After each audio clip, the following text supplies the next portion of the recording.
Hello welcome to పండడ family రుచులకి స్వాగతం సుస్వాగతం। ఈరోజు మన రెసిపీ వచ్చేసి చపాతీకి కర్రీ ఎలా ప్రిపేర్ చేసుకోవాలో ఈ వీడియోలో అయితే చూద్దాము। చాలా బాగుంటుంది, రైస్లో కన్నా చపాతీకి అయితే చాలా బాగుంటుంది, ఎక్సలెంట్గా ఉంటుంది। ఎవరైనా ట్రై చేయకపోతే ట్రై చేయండి। ముందుగా బంగాళదుంప ముక్కలను ఉడికించుకోవాలి। తర్వాత ఒక ప్యాన్ తీసుకొని అందులోకి 2 టేబుల్ స్పూన్ల ఆయిల్ అయితే వేసుకోవాలి। ఇప్పుడు కొద్దిగా మసాలా కాబట్టి కొద్దిగా దాల్చిన చెక్క, లవంగాలు, అలాగే ఇలాచి వేసుకొని బాగా వేయించుకొని అందులోకి సన్నగా కోసుకున్న పొడుగు చీలికల కింద కోసుకొని వేయించుకుంటున్నానండి। ఇది మనకి కలర్ రావాలండి, మనకి ఆనియన్స్ అనేది కొద్దిగా గోల్డెన్ కలర్ వస్తే సరిపోతుంది। ఇప్పుడు ఇందులోకి తగినంత ఎండుమిర్చిని యాడ్ చేస్తున్నాను। ఎండుమిర్చిని యాడ్ చేసుకోవాలండి, మనకి కలర్ కూడా చాలా బాగా వస్తుంది। రెడ్ కలర్లో కావాలి అనుకుంటే కలర్ ఇది వేసుకోవచ్చు, లేకపోతే పచ్చిమిర్చి వేసుకోవచ్చు। ఇలా బంగాళదుంప ముక్కలు అయితే ఉడికిపోయినాయి మనకి। ఇలా ఉడికిపోయిన తర్వాత వార్చేసుకుందాము। ఈ ముక్కలు వార్చేసుకొని పక్కన పెట్టేసుకుందాము। ఒక ప్లేట్లోకి తీసేసుకుంటే మనకి బేగా చల్లారుతుంది అనమాట। ఆ గిన్నెలో ఉంచేసామంటే వేడిగా అలాగే ఉంటాయి। ఇలా వేరే దాంట్లోకి తీసుకోవడంతో మనకి చల్లారుతాయి।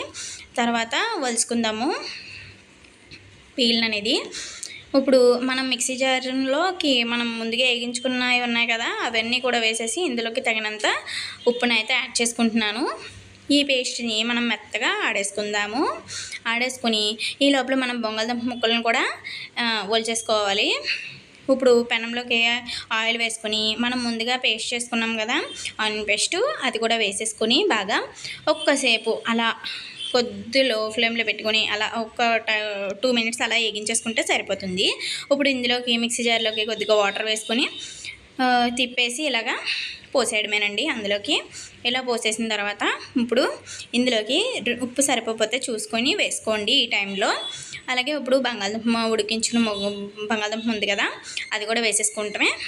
ఇలా వేసుకున్న తర్వాత ఈ బంగాళదుంప ఉడికించిందే కాబట్టి ఎంతసేపు ఉంచక్కర్లేదు మనం కర్రీలో అనేది।